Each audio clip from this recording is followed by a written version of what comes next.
ప్రభువైన యేసుక్రీస్తు పరిశుద్ధ నామములో ఈ పాడ్కాస్ట్ ద్వారా వాక్యం వింటున్న ప్రతి వారికి నా హృదయపూర్వకమైనటువంటి వందనాలు. దేవుడు మిమ్మును దీవించునుగాక.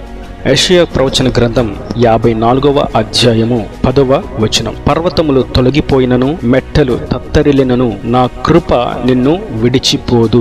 చదివినటువంటి వాక్య భాగం సుపరిచితమైనటువంటి లేఖన భాగం. పర్వతములు తొలగిపోయిన, మెట్టలు తత్తరిల్లిన, నా కృప నిన్ను విడిచిపోదు. కీర్తనాకారుడు ఈ విధంగా అంటాడు, నా ప్రక్కన 1000 మంది పడినను, నా కుడి ప్రక్కన 10,000 మంది కూలినను, ఏ అపాయమో నాకు సంభవించదు. కారణం, ఇజ్రాయేలు దేవుడైనటువంటి యెహోవాను, సైన్యములకు అధిపతియగు యెహోవాను ఆశ్రయముగాను నీకు నివాస స్థలముగాను చేసుకుని ఉన్నావు గనక ఏ కీడు హాని దరికి చేరకుండా నా కృప నిన్ను విడిచిపోకుండా నిన్ను కంచె వేసి నేను కాపాడుతున్నాను. కారణం ఒకటే, ఆయనను ఆశ్రయించి ఉన్నందు చేత. ఈ లేఖనమును మరొకసారి మనం గ్రహించినట్లయితే, పర్వతములు తొలగిపోయిన, మెట్టలు తత్తరిల్లిన. పర్వతములు తొలుగుట అనేది భూకంపాలకు సాదృశ్యం. మెట్టలు తత్తరిల్లుట అనేది కరువుకు సాదృశ్యం. మెట్ట ప్రాంతాలు, పనికిరాని ప్రాంతాలు, సారం లేని ప్రాంతాలు, అవి తత్తరిల్లుతూ ఉన్నాయి. దానిలో ఏ మాత్రము జీవం లేనటువంటి పరిస్థితి. పర్వతములు తొలగిపోతూ ఉన్నాయి, ఒక చోట నుండి మరొక చోటుకు విరిగి పడిపోతూ ఉన్నాయి. పరిస్థితులు మనలను ఏ విధంగా భయభ్రాంతులకు గురి చేస్తున్నప్పటికీ,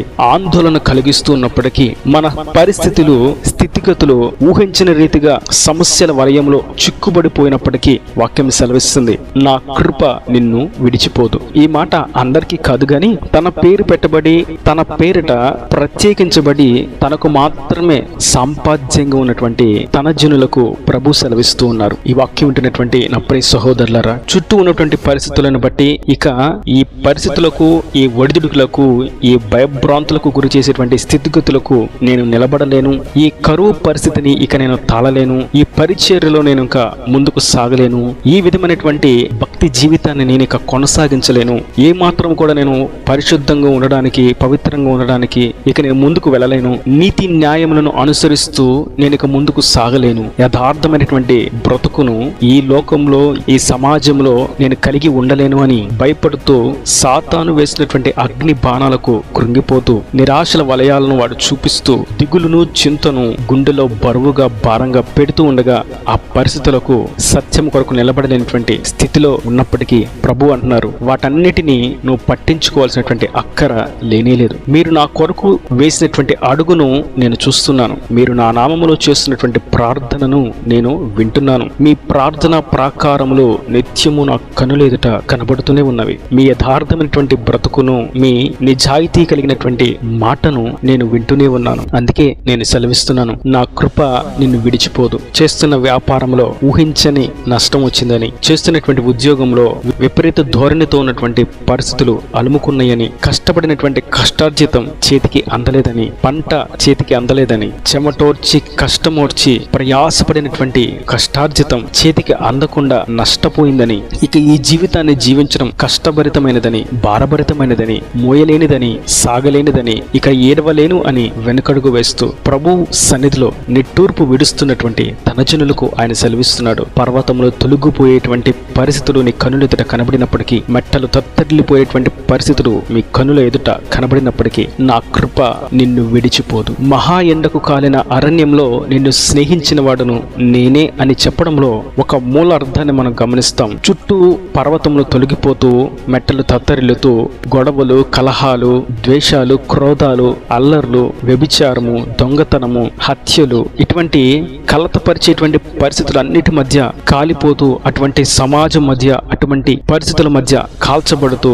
నా వల్ల కాదు అని భయపడుతూ ఉన్నటువంటి పరిస్థితిలో నిన్ను స్నేహించిన వాడును నేనే అని ఆయన సెలవిస్తున్నారు. లోకమంతా విడిచిపెట్టినా నా కృప నిన్ను విడిచిపోదు. అనగా కృప అంటే ప్రభువే. ప్రభు మనలను విడిచిపోక మనతోనే ఉన్నాడు. కష్టాల్లో, బాధల్లో, వేదనలో, నిట్టూర్పులో, కన్నీటిలో ప్రభు మనలను విడిచిపెట్టాడేమో అని ఆలోచిస్తూ, అనాలోచనలో బాధపడుతూ ఉంటే ప్రభు అంటున్నారు, నేను మిమ్మును విడవలేదు, నా కృప నిన్ను అస్సలు విడిచిపెట్టలేదు అని. కృప అంత శ్రేష్టమైనది. దేవుడు మన తోడు ఉంటే ఎర్ర సముద్రమైన పాయలవుతుంది. మనల్ని ముంచి వేయడానికి ఎగసి పడుతున్నటువంటి అలలైనా అణగార్చి వేయబడతాయి.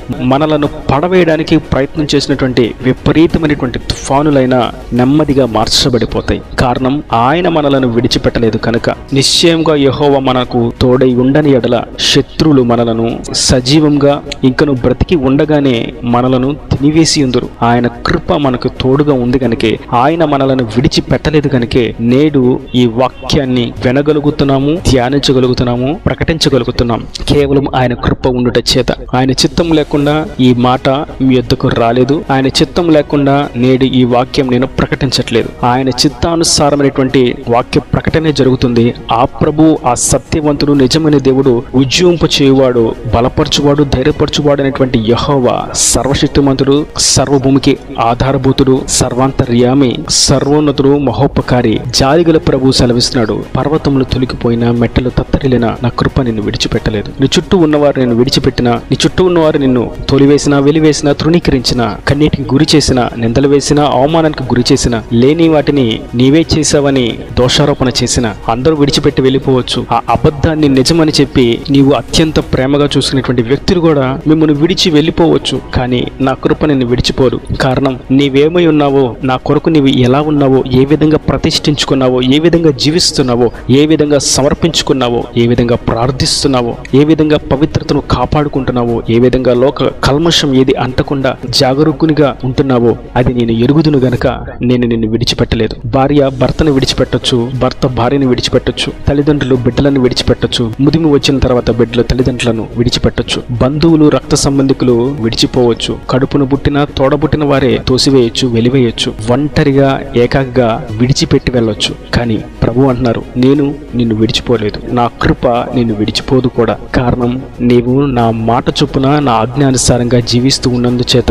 ఇజ్రాయేలీయుల్ని నడిపించినటువంటి యాకోబు మరణించాడు. తరములు గడుస్తూ ఉన్నాయి, కానీ ఇజ్రాయేలీల యొక్క జీవిత చరిత్ర మాత్రం నానాటికి దిగజారిపోతూ బానిసత్వము బ్రతుకులోకి అణిచివేయబడింది. ఇక మా జీవితం ఇంతే అని అనుకున్నారు. కానీ ప్రభు అన్నారు, నేను మిమ్మల్ని మర్చిపోలేదు, నేను మిమ్మల్ని విడిచిపోలేదు. మీ శత్రువులు మిమ్మల్ని అణిచివేయడానికి ఎంత ప్రయత్నం చేస్తున్నప్పటికీ మీ తోటి వారే, మీతో పాటు సమాన జ్ఞానము, సమాన స్థాయి కలిగిన వారే మిమ్మల్ని చులకన చేస్తూ అవమానిస్తూ ఉండగా నేను మిమ్మల్ని మర్చిపోలేదు, విడిచిపోలేదు అని చెప్పిన ప్రభు మోషేని పంపి ఇజ్రాయేలు జనాంగమును బానిసత్వపు బ్రతుకులో నుండి స్వాతంత్ర దేశానికి ప్రభు వారిని నడిపించాడు. మిమ్మల్ని నడిపించిన వారు విడిచిపెట్టి వెళ్ళిపోయినా, మీకు ఆలోచన చెప్పేవారు మిమ్మల్ని మర్చిపోయినా, మిమ్మల్ని పోషించాల్సిన వారు బాధ్యత లేకుండా ప్రవర్తిస్తున్నప్పటికీ, మీకు ఆలోచన చెప్పవలసిన వారు కావాలని కుయుక్తితో తప్పుడు ఆలోచనలు చెప్తూ ఉన్నప్పటికీ, మిమ్మల్ని ప్రోత్సాహపరచకుండా ఇంకను నిరుత్సాహపరుస్తూ ఉన్నప్పటికీ, మీరు అనుకున్నటువంటి పైరు చేతుకు రానప్పటికీ, మీ ప్రయాస వ్యర్థమైనప్పటికీ నా కృప నిన్ను విడిచిపోలేదు.